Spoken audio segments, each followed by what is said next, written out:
Hey guys, today we're taking a look at the Nintendo Switch, Steam Deck, and the new kid on the block, the ROG Ally. They're similar form factor as a lot of people asking which is better. While comparisons are hard to avoid, they don't paint the full picture. All these devices have their pros and cons, and there's a lot to cover, so let's dive in. Let's start with the obvious, the design. At a glance, they have a very similar look, similar shape, screen size, and a lot of the same ports and features. When you look at the specs, the Steam Deck is the largest and heaviest. It tips the scales at about 669 grams, with the Ally a close second at 608, with the Switch at about 422. That difference is noticeable when you're comparing them, but I've not really had any issues with the Steam Deck or the Ally's weight during a long play session. This may be due to their more ergonomic design. They have integrated grips that give your hands a more comfortable, more natural place to rest when compared to the bare Switch, something I've had to fix by adding a grip case. Although it has to be said that children and people with smaller hands could struggle with the Steam Deck's larger form factor. When talking about portability, the lighter, slimmer Switch has the clear edge. If you're traveling or just out of the house, it's much easier to move around with or pack away when it's not needed.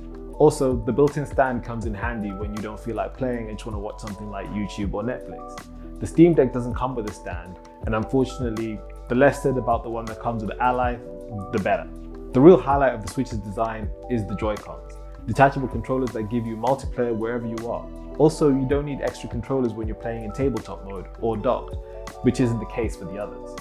In terms of using the actual controllers, they have similar layouts, 4 face buttons, 2 thumbsticks. Although the larger buttons on the Steam Deck and the Ally have more travel and feel more akin to a regular controller than the Switch. The Steam Deck also has the 2 trackpads for games that require more precise control. And both the Ally and the Steam Deck have grip buttons on the rear which can be custom mapped. All these consoles approach this category from different angles. They perform well, but deciding which one edges it out depends on what your needs are. Personally, I rarely use public transportation, so I'm usually well situated when I decide to play on my handheld. So having it be really portable isn't a big deal for me like it would be for other people. But being able to hold my device comfortably for a while with no issues is, so the Steam Deck and the ROG edge it out for me. But I can see why some people would choose the opposite. At the time of recording, there are 3 versions of the Switch. The Lite is $199, the standard Switch or OG Switch is at $299, and the Switch OLED is at $349. They're all slightly different, and if you want to know more, then check out this video where I break down each of them. I've linked it in the top corner and down in the description below, next to that subscribe button. The Steam Deck also has 3 variants, but these aren't as widely different as the Switch is. The base 64GB model is $399, the mid-tier is $529, and the top of the pile is the 512GB at $649. The Ally comes in 2 versions, differentiated by the chipset. The base is priced at $600, with the more powerful one at $699. There's a big price disparity between the Switch on one end and the Steam Deck and the Ally on the other, which is to be expected when you look under the hood and see what's powering them. Let's talk specs. Probably the biggest difference between the 2 devices.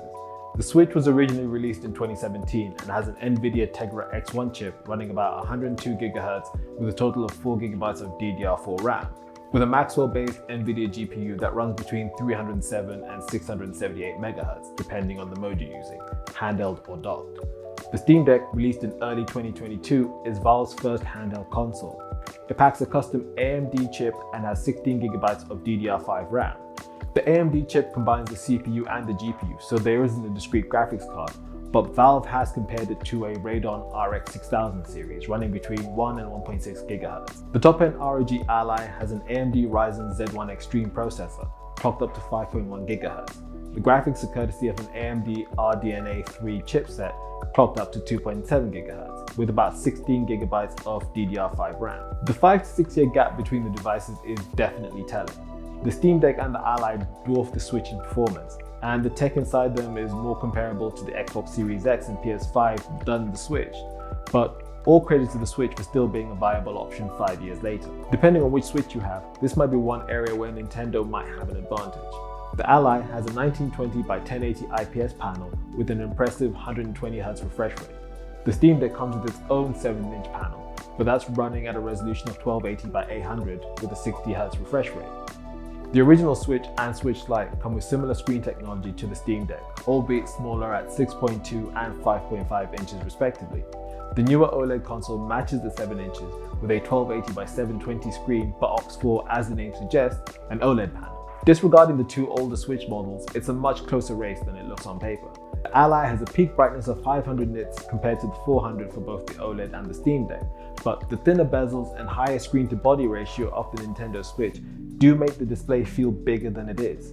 The OLED panel on the Switch offers better color saturation and contrast when compared to the LED backlit screens of the other two, and also the OLED panels can be more energy efficient, which is great for battery life. It's worth mentioning that when the consoles are docked, the OLED and the original Switch are locked at 1080p 60Hz, whereas the Steam Deck is capable of 4K at 60Hz, 144 at 120Hz, and 1080p at 240Hz, depending on the screen you're using and the game you're playing.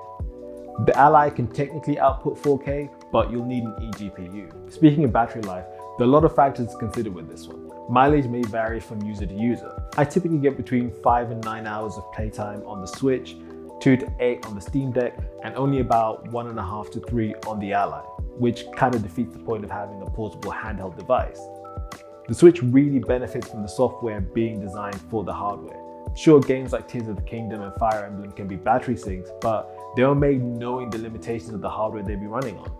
The Steam Deck and the Ally both have larger batteries than the Switch, however, at least at this early stage, are running games that, although they are being optimized, weren't designed to run on a system where battery capacity is such a major concern. I guess that's the price you pay to be able to play Elden Ring on the go. When it comes to storage, the Switch comes with 32GB for the OG Switch and Switch Lite, and 64GB of eMMC flash memory for the OLED.